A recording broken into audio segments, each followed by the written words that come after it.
Hi. For the last weeks of our Religion in the Biosphere course, we're going to be reading on Fridays the book Rising, Dispatches from the New American Shore by Elizabeth Rush. And hopefully you've already got a start on pages 1 to 69 that we'll be discussing tomorrow. I want to give a bit of an overview about how this book fits into our course.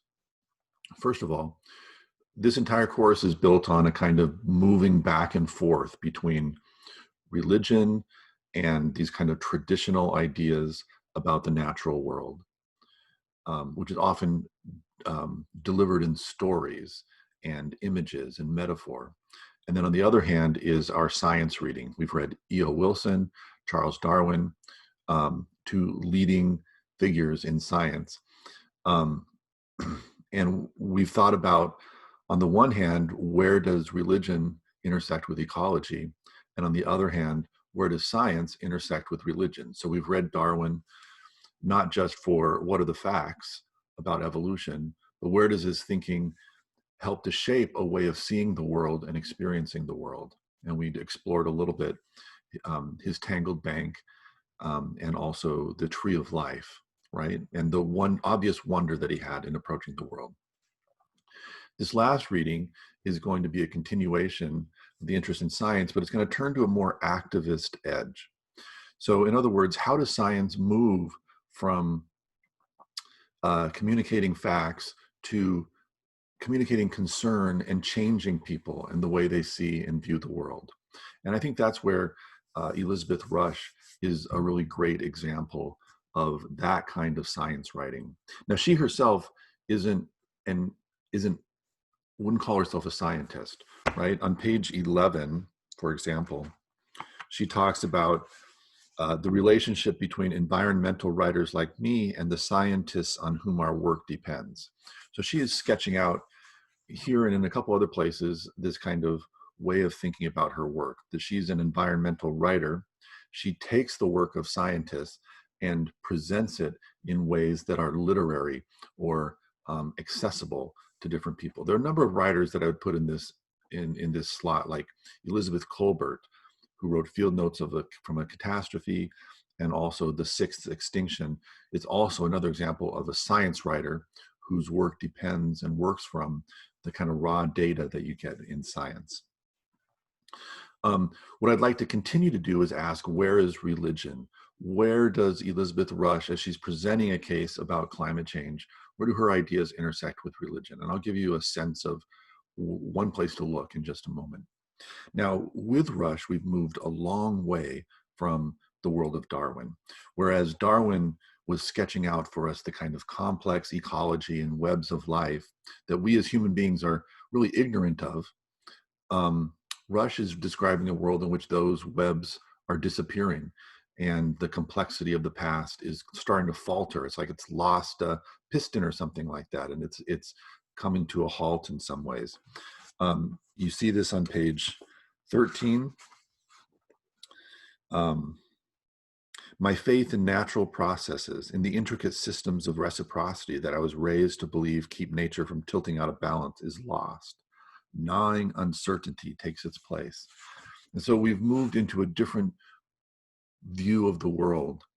Darwin, though he could see invasive species, he could see human cultures being extinguished, would still saw a world that was filled with small incremental changes and balance. And Elizabeth Rush is bringing us into our present, in which a lot of that can no longer be taken for granted. And then the word that she associates with that is anxiety. And I'd like us to think a little bit about the religious overtones of that word, anxiety. Now, if there's any kind of main symbol that she develops, is in these black and white photos of rampikes, which is a word I didn't even know before I read this book, but that's, I guess, the word for these dead trees, which no longer have leaves, but which still remain there as these kind of haunted figures. On page 47 and 48, she talks about these trees as a kind of memorial, like an artwork that stretches around the continent of North America. A series of memorials. She kind of invests those trees with a symbolic meaning about where our world is headed. And those become kind of, and they're often open up a chapter. You'll have these black and white images of bare trees, and those become these symbols of change and uncertainty in this time that we're heading into. This comes up all the time. Back to page 13. Gnawing uncertainty takes its place. We move on to page 44.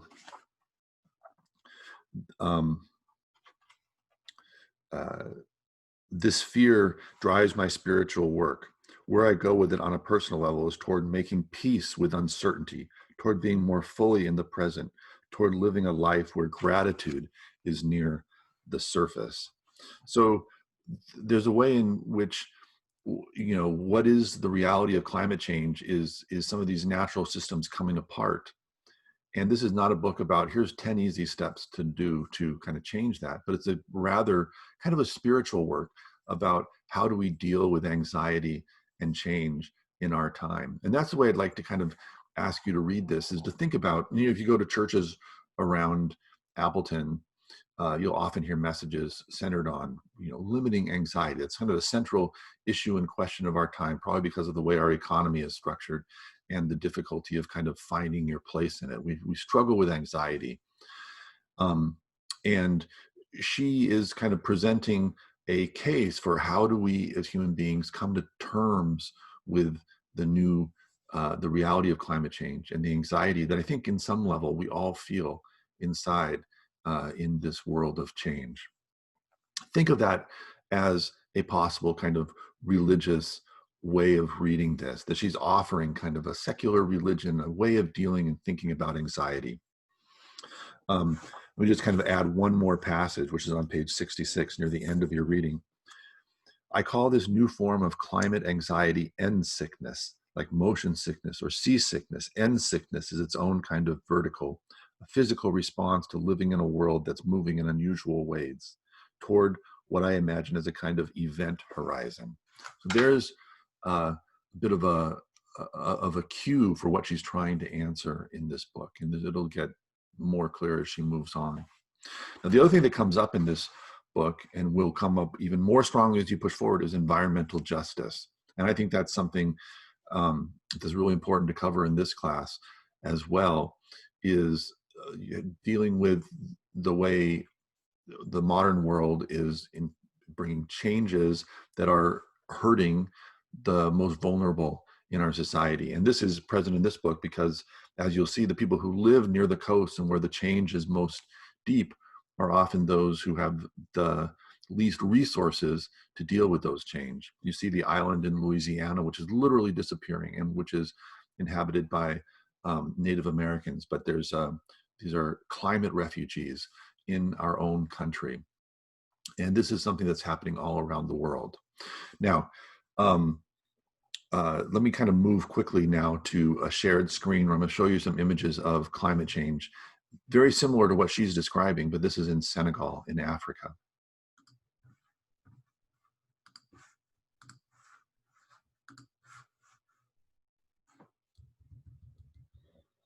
So here we go. Here is Senegal, here in the capital is Dakar, and it's in West Africa.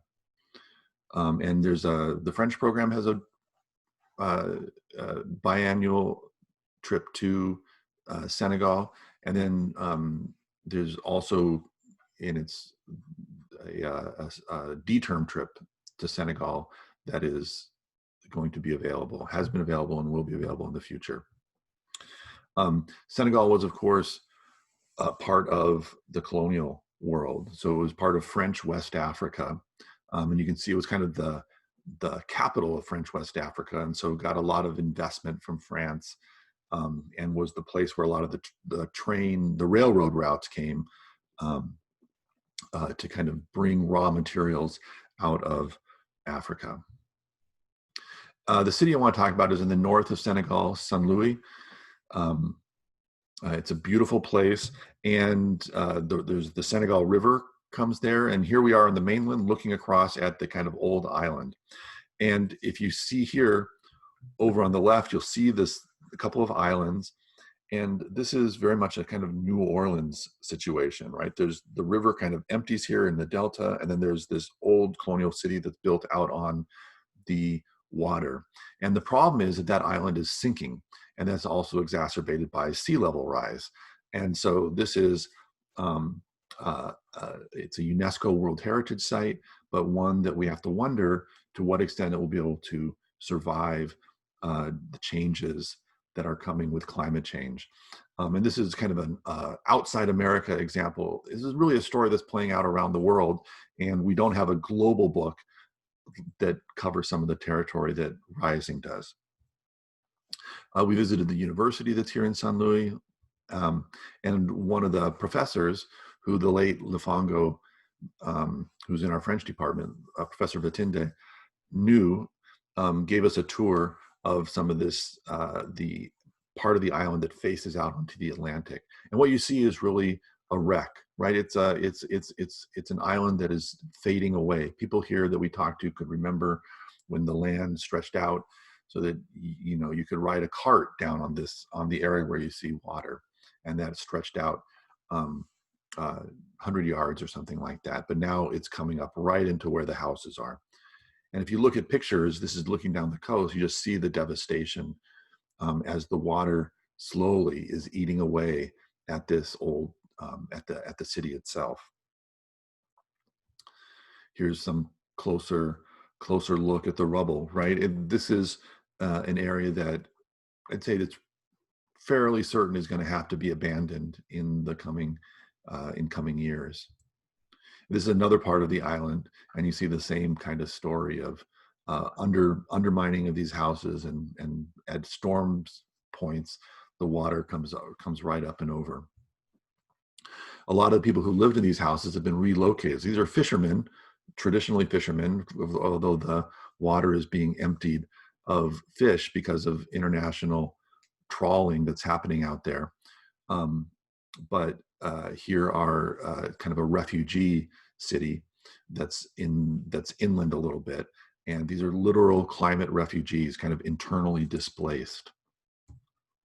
There is some work that's being done with these kind of stone boundaries and barriers for sea level rise, but I don't know that there's a lot of hope that that's a long-term solution. And coming back to the historic part of the city, the kind of colonial statues and remnants that are there.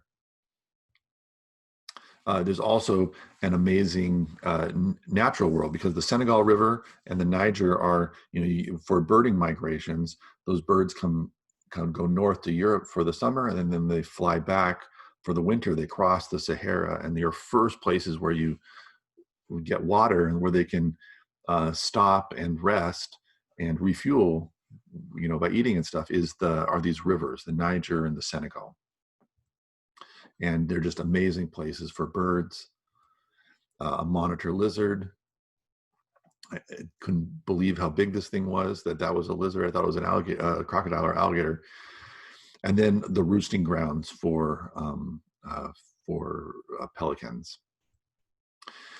But of course, climate change is driving a lot of problems. And one of them is and not just climate change, but population growth.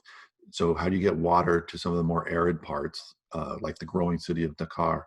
And so a lot of the water will be taken from the Senegal River and exported south to Dakar to meet the demands of that growing population and city. But of course, you can see the extent to which that water is really important, and will also mean further subsidence and problems for San Luis. All right. Coming back now away from the screen share, I just want to say that what you're seeing in Rising in our book is something that's a global story. You can go to Bangladesh, you can go to many, many places, and you'll see this story being carried out of climate change and loss that's happening. And I believe this is a book that gets us thinking about what is our internal response to this, and what would an activist response be when it comes to using scientific information to make people more aware of what's happening and what can be done. So these two things, internal response and also activism and use of scientific knowledge, is what I think are kind of coming together here. The movie, which I would like to be able to talk about tomorrow, is New World. And that gives a picture of, it's trying to imagine the world that Europeans arrived at when they came to North America in this case, right? And the plenitude and the abundance that were once here, and the kind of cultural underpinnings that lay behind Native American life, and then the world that was brought when Europeans arrived. So think about that. We're looking about loss, but we're also thinking backwards about loss this week, about what once was for this continent and what went wrong, why we've lost so much. And I will be putting up a place for you to respond. This can be a fairly short response about these questions, but I wanted to kind of gear us for a good discussion tomorrow when we meet on Friday morning. All right, talk to you soon.